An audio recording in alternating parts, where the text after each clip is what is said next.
Good afternoon, everyone. Welcome to the Profit Connect Wealth Services Investor Call. Today is May 27th, 2025 at approximately 1 p.m. Pacific time.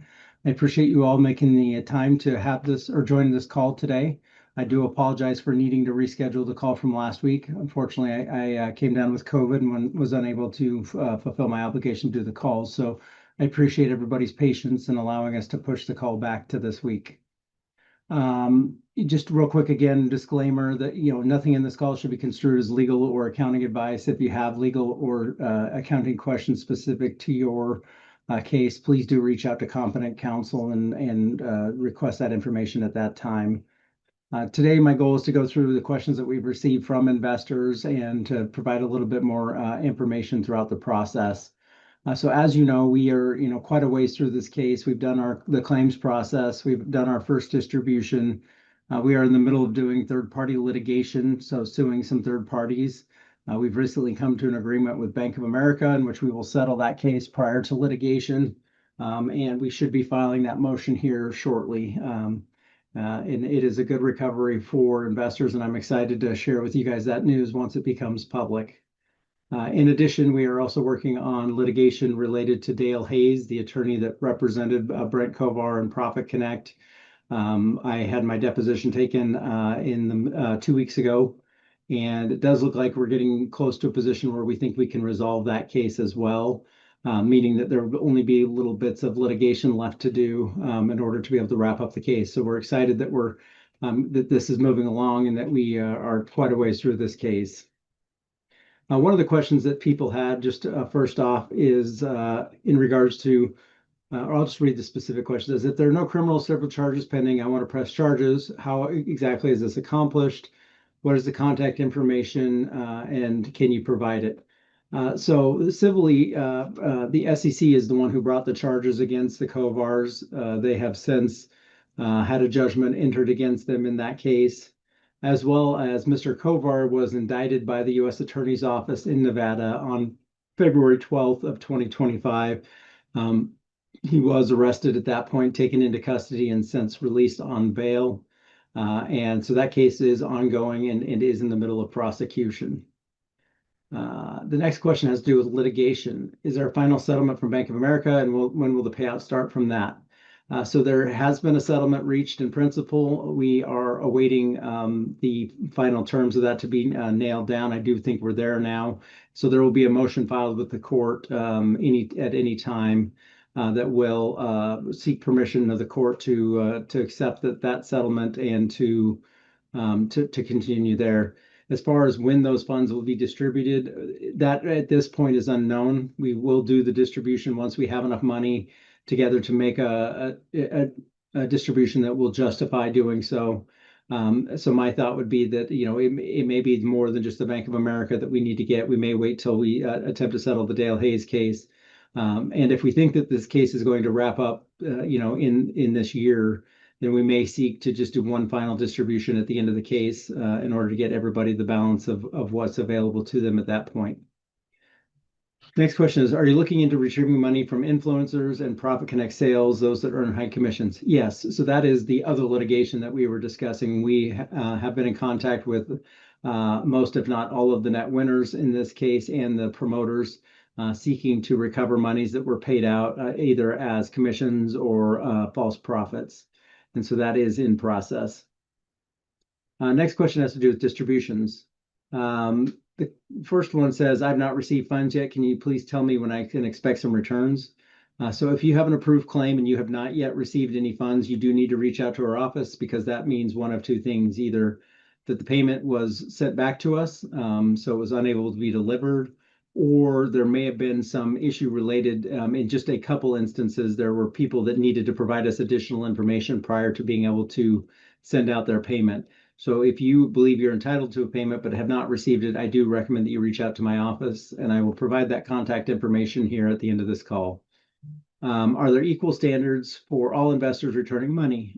Yes, in this case, the court approved what is called a pro rata distribution, meaning everybody is going to get an equal percentage of their allowed claim. So for example, if you had a $10,000 approved claim, And the first distribution, we sent out 36%. That means that you would have received approximately $3,600 back out of that first distribution. Now, subsequent distributions will be done in that same method where it's going to be pro rata. So we will take all the available funds and they'll be sent out in an equal percentage to everyone based on their allowed claim.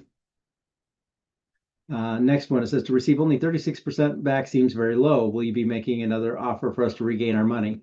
So the amount that we distribute is based on the amount that we're able to collect and recover in the case.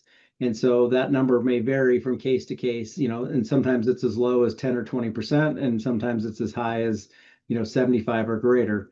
A lot of it just depends on how the money was used and what portion can be recovered. 36% though will not be the final distribution. There will be a second distribution, and you'll be paid out the balance of the money that's available at that point. When will all of our funds be released? Again, it depends on the timing and how things work out, but it's likely that we will do one more final distribution at the end of the case, which we do hope can be at some point this year. If we think it's going to take longer than that, and we have a substantial enough money in reserve, then we will go ahead and pay out a second distribution at that time. And then, with the thoughts of doing a third and final distribution. So it just kind of depends on some of that timing as it relates to the litigation, which at this point it remains unknown. Let's see, will I get the rest of my investment back? Again, that's a common question we hear, and that's going to be just based on what is available at the time that we do the distribution. Real quick, I want to make sure everybody has our contact information. There's two ways to get a hold of us. The easiest is by email at contact@profitconnect-receivership.com. Again, that's contact@profitconnect-receivership.com, or you can call us at area code 503-980-3711. Again, that's 503-980-3711. And if you have not already, I do recommend you reach out and register on our website, which is profitconnect-receivership.com. Again, profitconnect-receivership.com. Right now, I'm going to jump into the chat and just see if there were any other questions that were posted there. Is there going to be a 1099 for the distribution, and which year will it come, 2024 or 2025? So for what is called a qualified settlement fund, which is what these are, we do not actually send out 1099s as it relates to the investment because this is a return of your principal. And so therefore there will not be a 1099 associated with it because, based on the way that we distribute it, we do not believe that that is income. However, I do recommend that you reach out and check with your tax accountant as it relates to that. Next question is it possible for us to receive 100% of our funds back? It's very unlikely that there's a scenario in which we will be able to recover 100% of the funds available because some of the money was spent in ways that it's not recoverable. However, we are still seeking litigation, and we are still going after some third parties. And so we do hope to recover a greater percentage than what we already have, but it's very unlikely that it will ever hit 100%. Again, we have posted the contact information for everyone in the chat here, and so that is available to you. But those are all the questions that I received for this call. We do continue to do the quarterly reports, and we'll send them out. And so that information, so that we will continue to update you on that. Oh, it looks like two other questions came in. So on a 50,000 investment, I received $727. Does that sound right? No, that does not sound right. So Brad, I would recommend that you reach out to our staff and have a conversation with them because I think there might be some misinformation. So we just need to make sure that we understand it and we can get back to you. So in the next one says more than likely the final distribution will be in a year or less. Yeah, our hope is, like I said, to be able to do a final distribution this year. Don't know exactly if that will happen, but that is our goal in the case. So we continue to work towards that. Our goal is to get this case closed as quickly as possible, hopefully this year.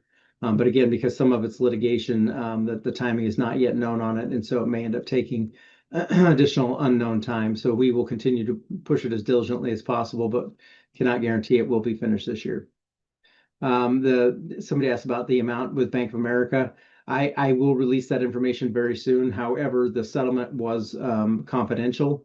So until the motion to approve the settlement gets filed, I can't actually state the dollar return until then, but it will become public before the court approves it, obviously. So you'll see that once the motion's filed, then that amount will become public and you'll be able to see it. And if you have any questions, you can reach out to us and have a conversation about it then. But until then, it's still not considered public, and so we have to keep that under wraps until such time that it does become public. I apologize for that. I do think it was a great settlement, especially since we were able to do it prior to litigation, and so our costs were very, very low related to the litigation. So more of that money is going back into the pockets of investors. The only thing I would say is that it is a seven-figure settlement, and we'll just leave it at that for now. But again, I do expect that we'll see that motion here shortly. So thank you again for joining the call. I appreciate you all taking that time, and please do reach out to us if you have specific questions, and we'll go from there. Thank you very much.